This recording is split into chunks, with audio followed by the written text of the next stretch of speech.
kita analisa hukumnya itu harus main, atau legal mainnya itu harus kita pergunakan.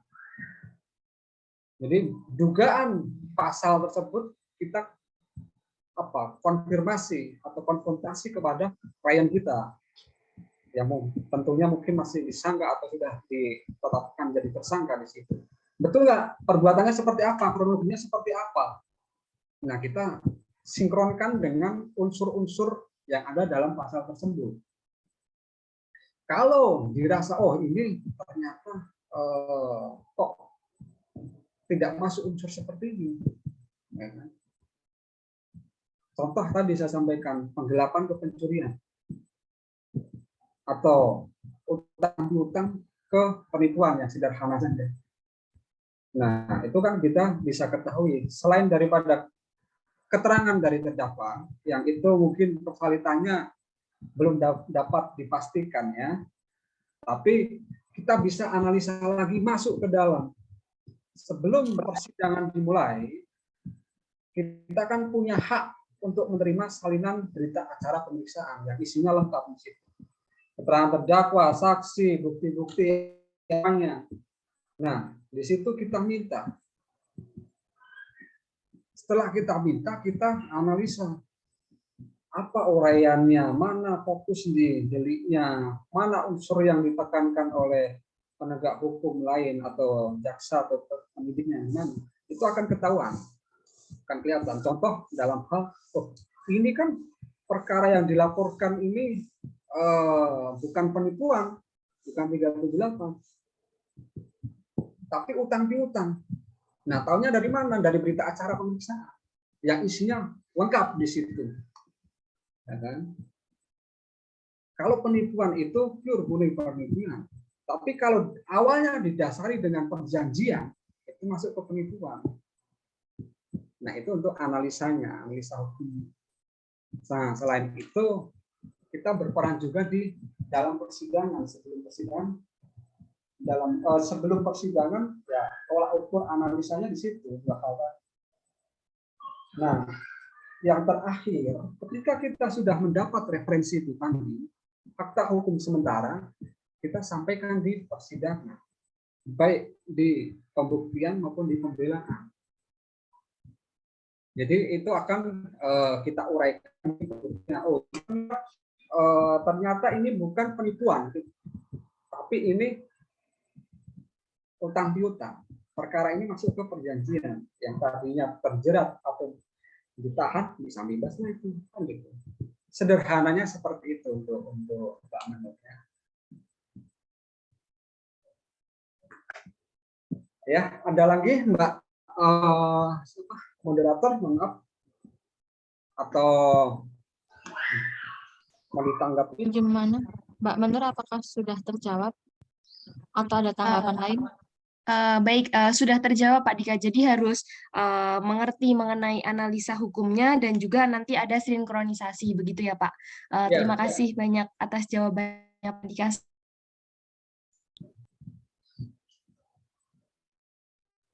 Baik, terima kasih Mbak Menur. Mungkin teman-teman lain yang ingin bertanya, silahkan untuk menuliskan di kolom chat atau menekan tombol raise hand.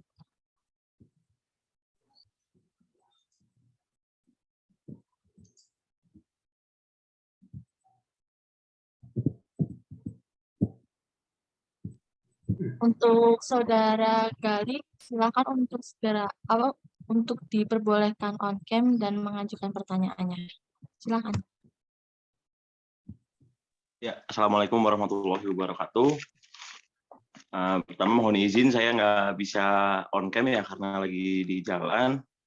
Mungkin izin saya moderator dan narasumber lainnya, saya akan bertanya ke Bapak Dika ya Mbak ya.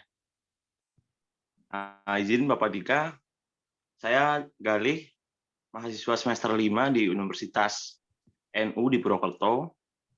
Mau bertanya, apakah ketika kita setelah lulus dari Fakultas Hukum dan kita akan melanjutkan menjadi lawyer, apakah kita harus daftar sebagai PKPA dulu, dan untuk prosesnya disumpah menjadi advokat itu dari lulus berapa tahun ya Pak ya? Dan atau mungkin bagaimana tipsnya juga untuk kita setelah lulus itu menentukan peminatan di entah itu di beracara di pidana ataupun di perdata atau bahkan di lapangan hukum yang lainnya. Begitu kiranya. Terima kasih.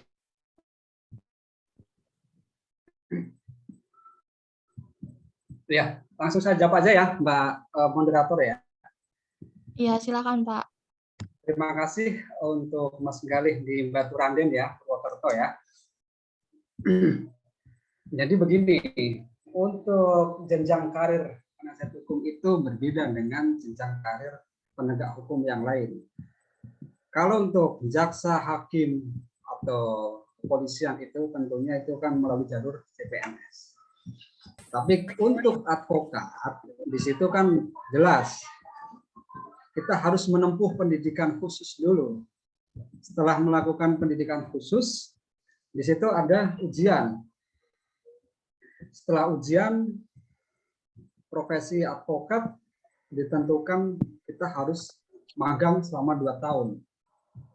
Meskipun sudah magang selama 2 tahun, tapi ketika kriteria umur itu belum mencukupi, kita belum dapat secara resmi dikatakan advokat. Artinya harus menunggu 25 tahun terlebih dahulu baru kita disumpah.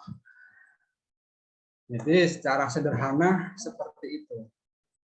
Terus untuk concern penjurusan itu lebih itu akan sendirinya ketemu. Maksudnya begini, dari rangkaian perjalanan kita selama kuliah seperti tadi saya sampaikan kepada adik-adik tadi, untuk mengetahui atau peradilan semu ini sangat penting untuk mengetahui passion kita. Kita ini condongnya kemana sih sebagai aparat penegak hukum, atau bahkan kita memang condongnya di luar dari aparat penegak hukum, katakanlah notaris atau semuanya dan sebagainya. Tapi ketika kita sudah masuk atau memiliki minat dan ketertarikan untuk menjadi penegak hukum, seperti yang saya sampaikan tadi, bisa penyidik, jaksa, penasihat hukum atau hakim, itu nantinya akan ke bawah sendirinya minat tersebut. Nah, setelah ke bawah minatnya, tentunya akan menempuh seperti yang tadi saya sampaikan melalui jalur CPNS.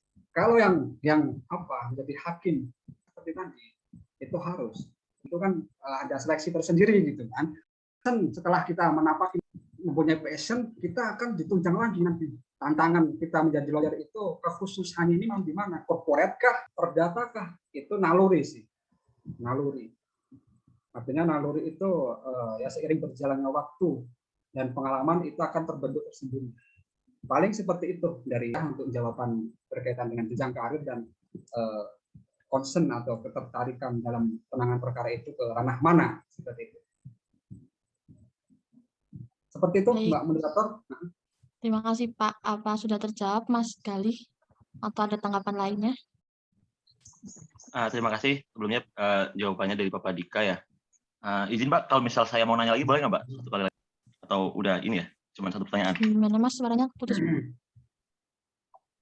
Oh ya, sorry. Kalau misal saya mau nanya lagi boleh nggak Mbak? Boleh aja sekali. Ya. Mohon izin. Ini. Soalnya kan saya ini ya Pak Dika ya di semester 5. Ketika ini kan terkait dengan apa Pak? Ketika memang saya ingin mengikuti, ketika memang di kampus itu belum semester 5 ikut di peradilan semu, terus juga kepengen istilahnya saya nantinya setelah lulus berprofesi sebagai itu gimana Pak ya? Ya izin Mbak Moderator ya untuk menanggapi lagi ya. Halo. Mbak Moderator, jelas ya? Ya, jadi begini, terkait dengan peradilan semu tiap kampus itu kan tentunya berbeda.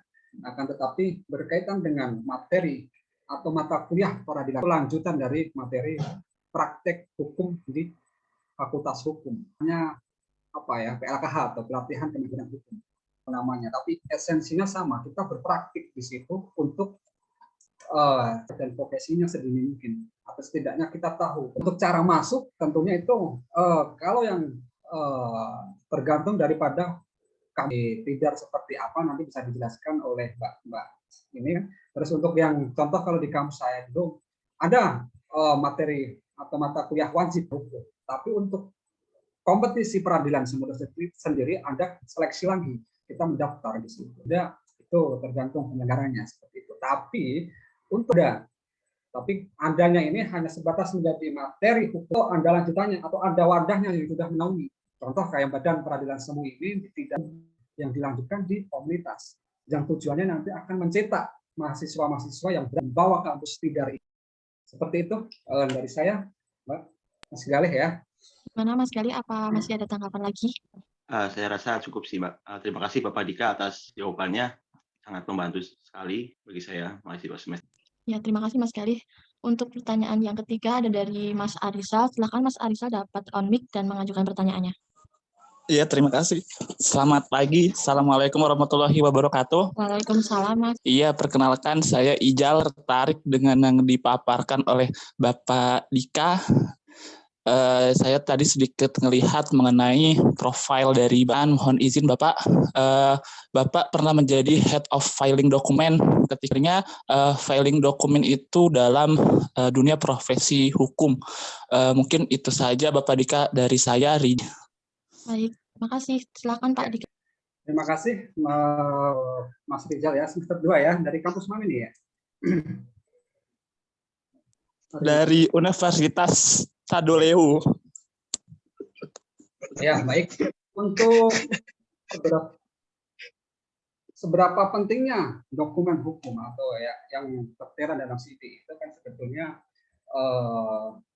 dalam kompetisi peradilan itu kan kita ada divisi-divisinya. Seperti yang saya sampaikan tadi, itu saya konsentrasi di pemberkasan. Dan kebetulan diberi kesempatan untuk memegang jadi kepala pemberkasan.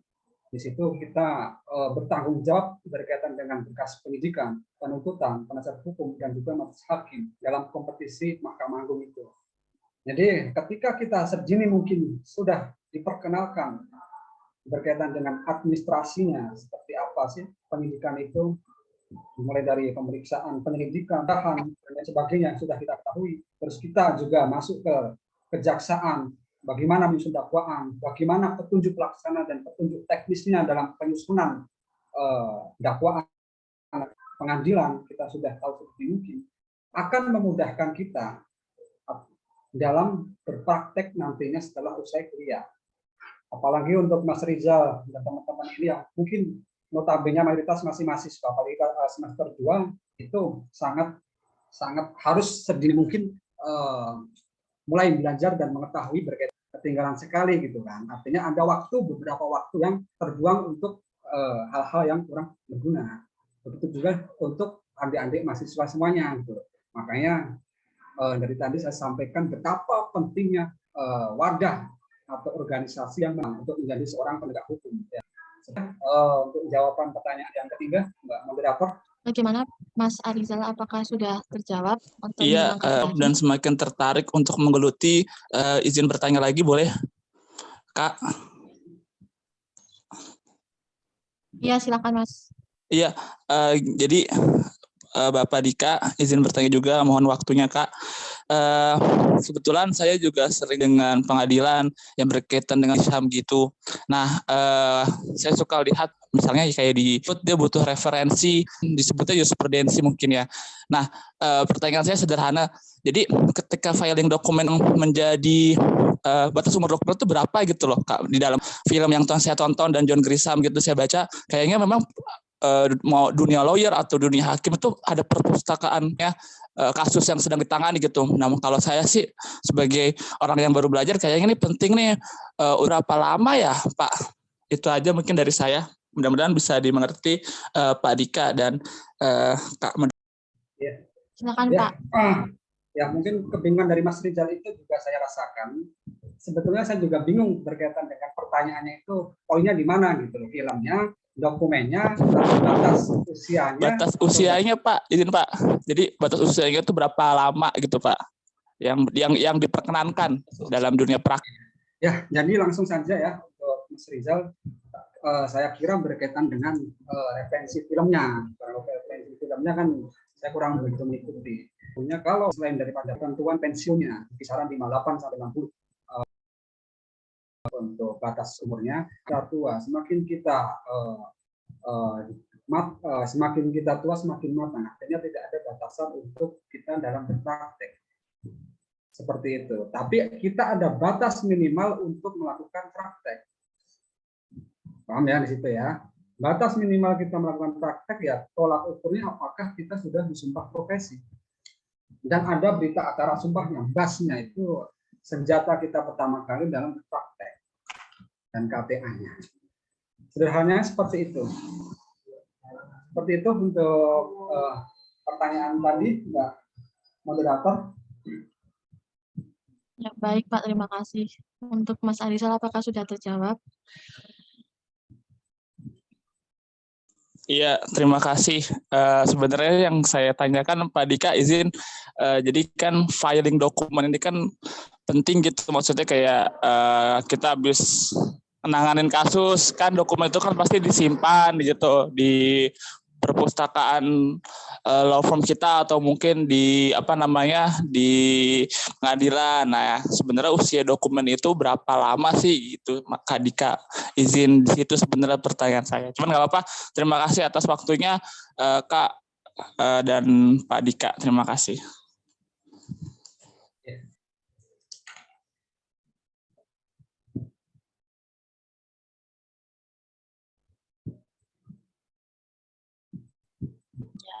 Baik.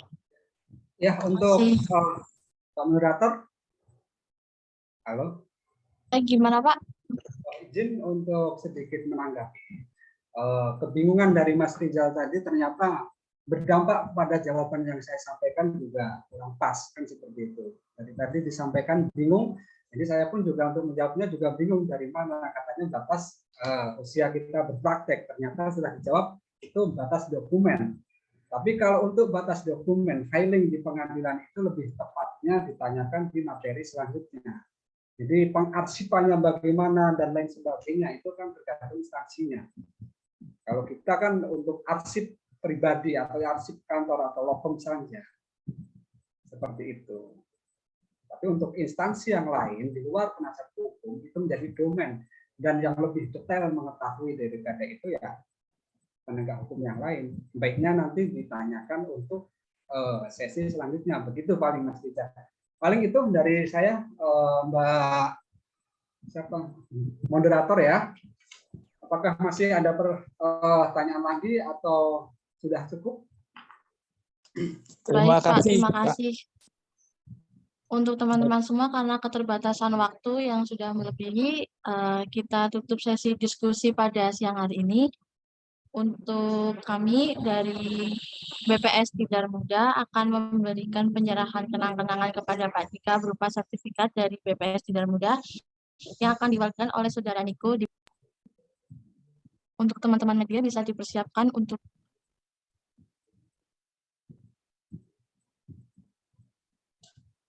Oke, baik, terima kasih atas waktunya moderator. Berikut seperti apa yang telah ada di layar. Berikut adalah sertifikat dari BPS Tidar Muda yang diberikan kepada Bapak Dika Andrianto Sarjana Hukum sebagai pemateri dalam acara webinar kemahiran hukum beracara pidana seperti itu. Nah, terima kasih atas waktu dan juga materi yang telah diberikan oleh Bapak Dika Andrianto. Semoga apa materi yang telah disampaikan dapat berguna bagi kami teman-teman BPS Tidar Muda untuk bisa penyusunan dokumen maupun kemudian semoga karena Bapak Dika telah berkenan dan membagikan pengalaman acara pidana terkhusus dalam advokat diberikan kesehatan seperti itu. Terima kasih karena kedepannya dari BPS Tidar Muda jika berkenan masih bisa sharing dokumen ataupun nanti mungkin itu saja dari saya. Terima kasih.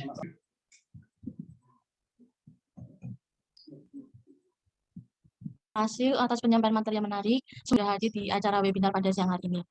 Terima kasih Pak. Siang hari ini saya akan menyampaikan beberapa resume dari pemateri pertama dan pemateri kedua. Berikut adalah resume dari pemateri pertama dan kedua yang telah saya jadikan satu dalam beracara hukum pidana pemeriksaan persidangan. Acara pemeriksaan biasa dipergunakan untuk perkara pidana dengan ancaman pidana 5 tahun atau lebih dan masalah pembuktiannya memerlukan ketelitian. Acara pemeriksaan cepat untuk tindakan pidana ringan perkara lalu lintas. Acara pemeriksaan singkat untuk perkara kejahatan pelanggaran yang tidak termasuk dalam pasal 205. Dalam berkas perkara termasuk di dalam administrasi penyidikan, berkas perkara mengimplementasi konkret dari prinsip prosedural, transparan, dan akuntabel dalam penyidikan. Isi berkas perkara diantaranya tentang simpulan berkas perkara, daftar isi berkas perkara, resum laporan polisi, surat perintah penyidikan, SPDP, surat perintah penangkapan, berita acara, surat perintah penahanan, surat permohonan izin dan penggeledahan dan penyitaan, surat perintah pemanggilan saksi, dan daftar tersangka, daftar saksi, dan barang bukti. Praktik beracara pidana acara biasa tingkat pertama yaitu posisi kasus, penentuan fakta-fakta hukum, pengembangan skenario fakta, penerapan pasal dalam perkara penyusunan, dokumen, simpulan, dan persidangan. Kriteria umum dalam menentukan fakta umum adalah sekurang-kurangnya tentang locus delictis, tempat terjadinya tindak pidana, tempus delicti, waktu terjadinya tindak pidana, peristiwa yang juga merupakan tindak pidana, para pihak yang terlibat dalam peristiwa, dan bukti-bukti yang mungkin muncul dalam posisi kasus. Demikian kesimpulan yang telah saya sampaikan untuk sesi Mbak MC. Mohon Mbak MC dapat bergabung. Baik,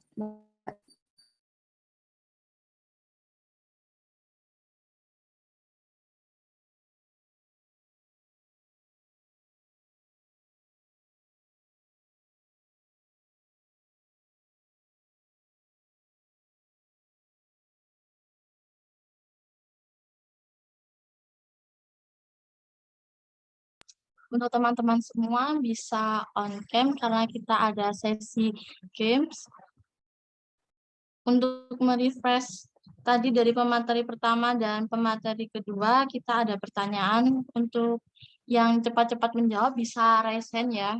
Untuk pertanyaan yang pertama, kalian ada pertanyaan dalam hukum acara pidana, penasihat hukum membuat dokumen hukum apa saja? Mungkin teman-teman yang bisa menjawab bisa langsung raise hand ya.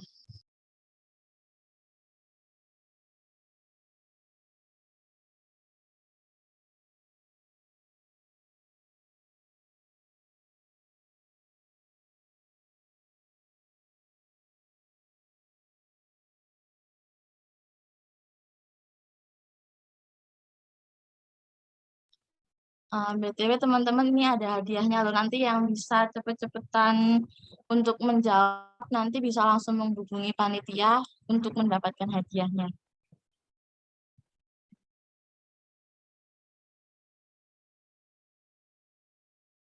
Atau mau ditunjuk aja nih buat ngejawab pertanyaannya tadi. Mbak Dinta mungkin mau menjawab pertanyaan pertama. Halo Mbak Dinta.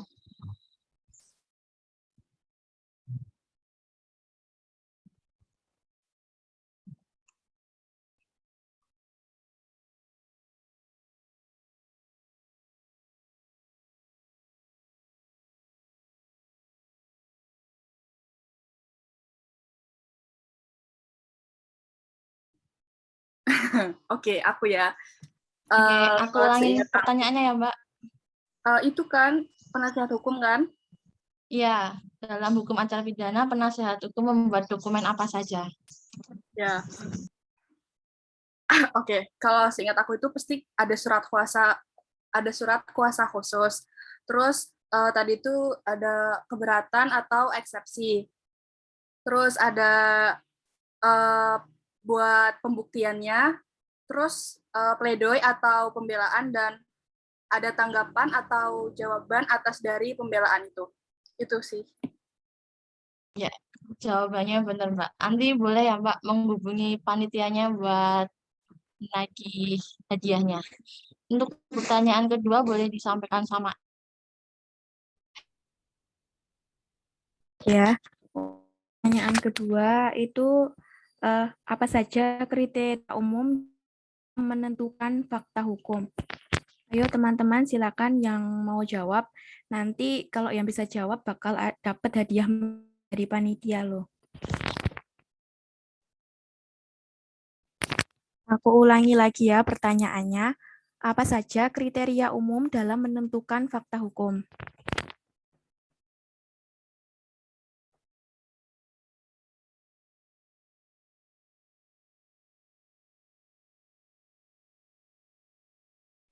Mbak mau izin jawab boleh?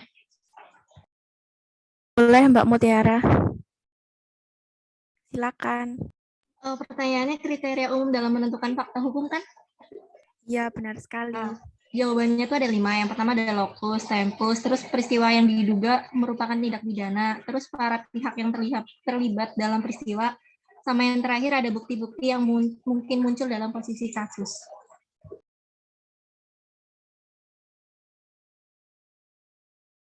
Selamat Mbak Mutiara, jawabannya sangat tepat sekali. Nanti silakan menghubungi panitia untuk mendapatkan reward atau hadiahnya.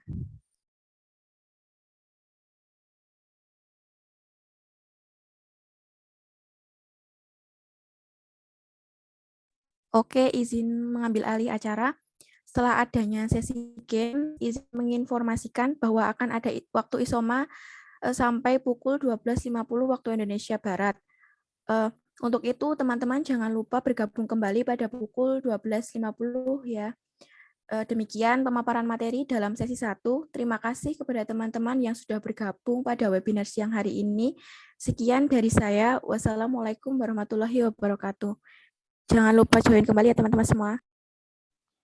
Siap.